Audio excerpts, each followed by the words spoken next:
વડોદરામાં smart meter લાગતા લોકોની સમસ્યા વધી છે અને સ્માર્ટ મીટર લાગ્યા બાદ વધુ બિલ આવવા લાગ્યું છે તો કેટલાક લોકોના બિલ પેન્ડિંગ હોવાનું સામે આવ્યું છે અને નિઝામપુરામાં 15 જેટલા ઘરમાં સ્માર્ટ મીટર લાગ્યા અને કોઈને 54,343 રૂપિયા બિલ આવ્યું તો કોઈને 37,891 રૂપિયા બિલ આવ્યું તો કોઈને 26,006 રૂપિયાનું બિલ આવતા હાલાકી ભોગવવાનો વારો આવ્યો છે।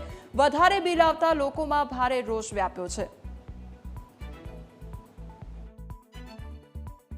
स्मार्ट मीटर लाग्या पछी बधुं बमणुं थई गयुं छे। वपराश ए लोकोने केम छे के तमारा घरमां 2 BHK में रोजनुं 21 થી 23 યુનિટ वपराश छे ए कई रीते शक्य छे अने बिल तो फटाफट कपाई जाय। रोजना 250 रूपिया कपाय छे मारा पर डे, तो शुं 250 रूपियानो वीजળી वापरी શકું છું? जो 250 रूपिया तो महीनाનું કેટલું થાય? 2 મહિનાના 14,000 રૂપિયા बिल तो खावानुं शुं? વીજળી ખાવાની અમારે કે કાં તો પછી તાળા મારીને ઘરને બંધ કરીને બહાર જતા રહેવું પડે જંગલમાં। બીજો કોઈ વિકલ્પ જ નથી અમારી પાસે। શું કરવાનું હવે? એ કાલે એવો મેસેજ આવ્યો 54,300 રૂપિયા બાકી છે, 356 કેવું કંઈ છે, એ માઇનસમાં છે અને અમને બધાના અમારા ફ્લેટમાં બધાને એવી રીતે મેસેજ મળ્યા છે। કોઈના 36,000 છે, કોઈના 37,000 છે, કોઈના 26 છે।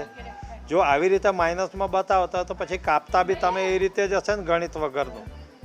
જ્યારે તમે માઇનસમાં 54 બતાવતા હોય તો તમે બિલ કયા હિસાબે કાપો લોકોના? એ રીતે જ કાપતા હશો। ભાઈ સ્માર્ટ મીટર લગાવવાનો વિરોધ નહીં, પણ જે રીતે જૂના મીટરો ચાલતા હતા એ રીતે રીડિંગ આવવું જોઈએ।